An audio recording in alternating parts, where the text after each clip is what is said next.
Mepham, welcome to this week's Midweek Update.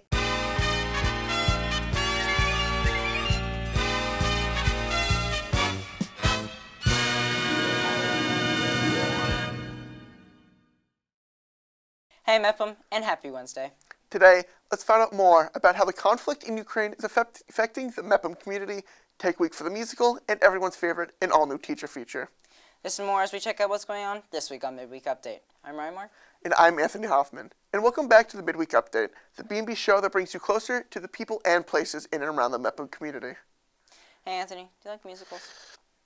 Yeah, but it depends on which one. Why do you ask?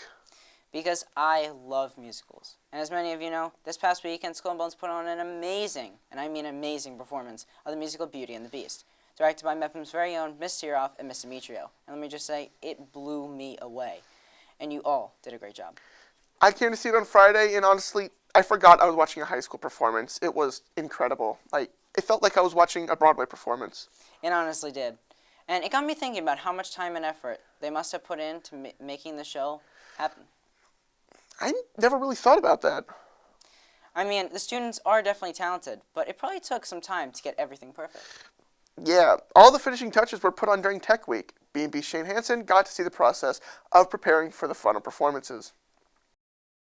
Putting on a musical is a complicated process, involving many moving parts, but many of these aspects don't get added until a week before the show opens. This is known as Tech Week. It can be from like a week to 2 weeks, and it's really when we work on the technological aspects of the show, mostly like sound and lighting, when we can like start getting people mic'd up, and costumes are also a big aspect of it. So where the focus has been mostly on the cast members and putting together the musical numbers, the dances, learning the songs, learning the spots where they're supposed to be, learning the blocking. This week is incorporating all those things with tech. The many aspects of Tech Week that get added within the 1 to 2 weeks before the show is what brings the show to life. It's really important so we can start practicing those technological aspects, because we don't want to go into the show like with anything messed up, so they really want to practice like they set up the lights already. So we're just working through that a lot, and being able to practice in costume is really important. We have some fun, magical set pieces like Maurice's invention, which is Belle's father. It actually is a working invention, so we have the lovely Sammy Rooney in the invention making that magic happen. Not only does the Skull and Bones Drama Club have to produce the show, but they also have to find ways to promote the show as well. So we have posters all around the school that you can go and look at. There's QR codes that you can scan, so you can buy tickets online. And also at St. Baldrick's, some of the cast performed the song Gaston from the show. We actually this Saturday have our meet and greet where little kids can come and meet Belle, take a picture with Belle, do some coloring with Mrs. Potts, Cogsworth, hear some jokes from Lumiere, work out and dance with Gaston, which was hoping to promote the event as well. Tech Week is the most intense part of the rehearsal process, but as every piece falls into place, it yields some rewarding results. It's nerve-wracking, but I think that we're really pulling it together because everyone's really pulling their weight and really trying to make sure that it's the best it can be. So there's definitely a few things we still have to work out, but I think it's going to be really good. It's going to come together really soon. I feel very excited. Very, very excited. A lot of work has been put into this production, and it's coming together very nicely because of that hard work. For B&B, I'm Shane Hansen. Thanks, Shane. And once again, thank you and congratulations to Miss Siroff and Miss Demetrio for bringing Skull and Bones to the Broadway level. You may have seen our cameras there. While we weren't live streaming, you can see the highlights from the show on the B&B YouTube channel. Many teenagers spend their weekends searching for fun things to do. But when global events fill the evening news, teenagers often feel a sense of helplessness. The shock of the war in Ukraine spurred one Mepham student into action. It is shocking because I was there last summer and everything was so gorgeous and beautiful, and now I'm looking at pictures of places where I stood merely 10 months ago and it's destroyed. So there's one left in this box. Victoria Koenig, a senior at Mepham High School, was born in the U.S., but her mother, father, sister, and brother emigrated here shortly before Victoria was born. In fact, Victoria's brother is back in Ukraine right now. He's not the only one stuck in Ukraine. A lot of my cousins and aunts and uncles are.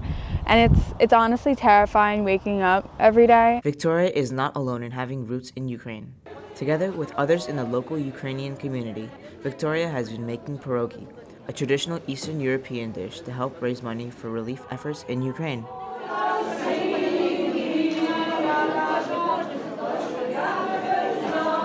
It's like a dough outside and then potato and cheese filling with like butter on top and caramelized onions. My center was making and selling pierogies to raise money for Ukraine to help with the crisis. And there was an assembly line going on with like all the different parts, whether it being cooking or packing or making them or making the preparation for them. And Victoria has gotten help here at Mepham from a dedicated group of students and teachers who support the cause. Because I know how affected her family has been and how horrible everything is in Ukraine. And it's just really scary to see, and if I was in that situation, I'd want someone to help me. So I think it's really important to help and get others to help. So it's something that I hope none of my classmates or peers ever have to feel. And we're lucky enough that we don't have to feel it here, but it is an awful feeling. With over 3.7 million Ukrainian refugees on the move, and with the war in Ukraine raging on, now in its fourth week, one thing is for sure. There will be plenty of work in the years ahead in Eastern Europe. And what has Victoria learned since the war began? I learned that a lot of people are willing to help, and that like when a lot of people work together, it's a lot easier to get large amounts of work done.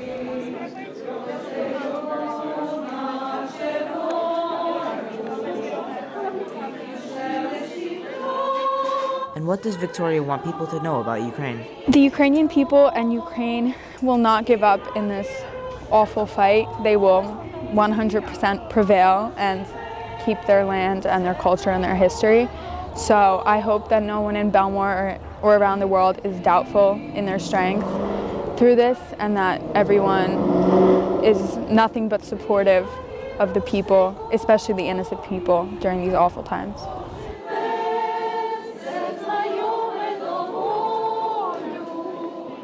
For B&B, I'm Sidd Elisetty. Thanks, Sid. Anyone who can should help Victoria in her efforts to support anyone suffering or affected in the war. It's always good to help when you can. Speaking of help, Ahmed Ali is here to help us introduce the next segment. Thanks, Anthony. This week we are back with another Teacher Feature. As a quick reminder, Teacher Feature is where you get to see more of an inside look on some of the teachers here at Mepham. Last time on Teacher Feature, you got to meet Miss Bay, one of the newer teachers here at Mepham. In this week's Teacher Feature, you'll get to learn more about Miss Montori, who is one of the Italian teachers. Let's take a look.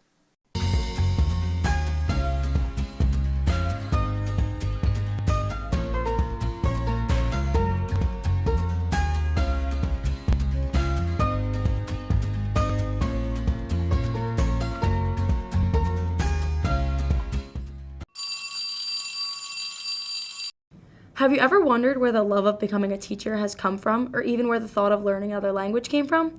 Well, Mrs. Montori makes sure to indulge her students with the Italian language that she knows.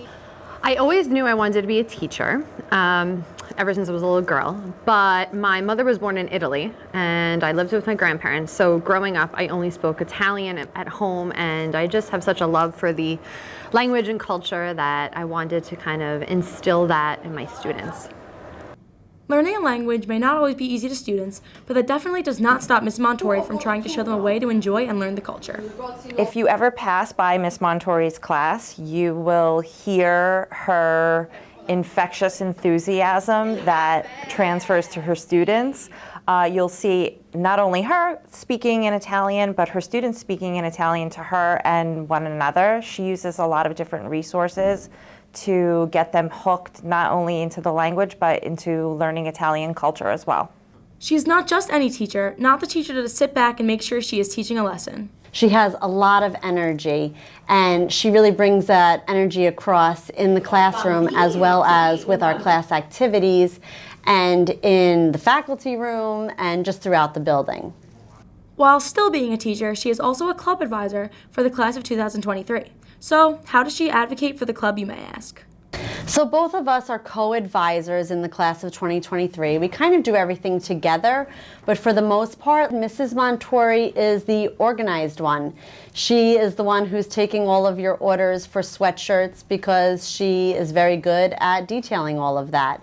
Mrs. Montori is definitely a favorite of many teachers, but she also has left a lasting impact on students. But it's a lot of fun usually.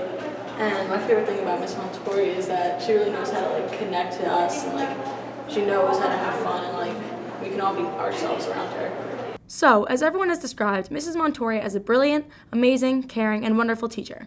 What would she be doing if she didn't teach Italian? I like teaching about life. For example, writing a check or talking about interest on credit cards. So I think that I would love to kind of have a class of this is life, and just some essentials that would be beneficial for kids to know. And for B&B, this has been your teacher feature. Io amo Miss Montori! Wow, I just love learning about some of our teachers. If there's a specific teacher you want to see on here next, leave it below in the comments or let one of my fellow B&B members know. Now back to you guys in the studio. Thanks, Amanda. All those teachers are very busy with teaching and clubs and other extracurricular activities. Don't forget, some teachers also take on coaching. Oh, no, I forgot about that one. Nice try. In the meantime, here's B&B's Jake Manno with your Midweek in Mepham Sports.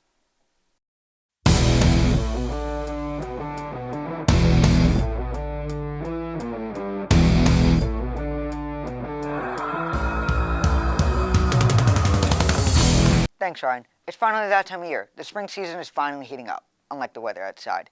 Teams like baseball, softball, lacrosse, badminton, track, and golf all have their teams set and are ready for the season. Starting off, baseball had a scrimmage game on Saturday where they played here at Mepham, where they won in a dominating performance, 15-4 over Kennedy. Nick Walker went 3 for 3 with 2 triples, Michael Cuccinello went 2 for 2, and lastly, B&B's Tom Moore pitched 2 innings with 3 strikeouts. Running over to track, you guys see what I did there? Well, anyway, the boys had their first Garden City yesterday, and today the girls also run at Garden City. This is only the start of their season, and I can speak for them when I say they're ready for what this season might bring. And last but not least, today the girls lacrosse team takes the field for their first look at a real game as they take on MacArthur, where they look to start the season off 1-0. And that's all I have for this midweek. I've been Jake Manno. Now back to you guys in the studio. Thanks, Jake. Rumor has it B&B is going to start filming sports again, huh? That's right. The first game we are broadcasting is a boys lacrosse game on April 4th. Be sure to tune in only on the B&B YouTube channel. Well, that's it for this week's episode of the Midweek Update. We'll be back next week with all new stories from around the BMC HSD to bring you inside the parts of the community that we don't always get to see. Until then, I'm Ryan Marr. And I'm Anthony Hoffman, and we'll see you all next midweek. No.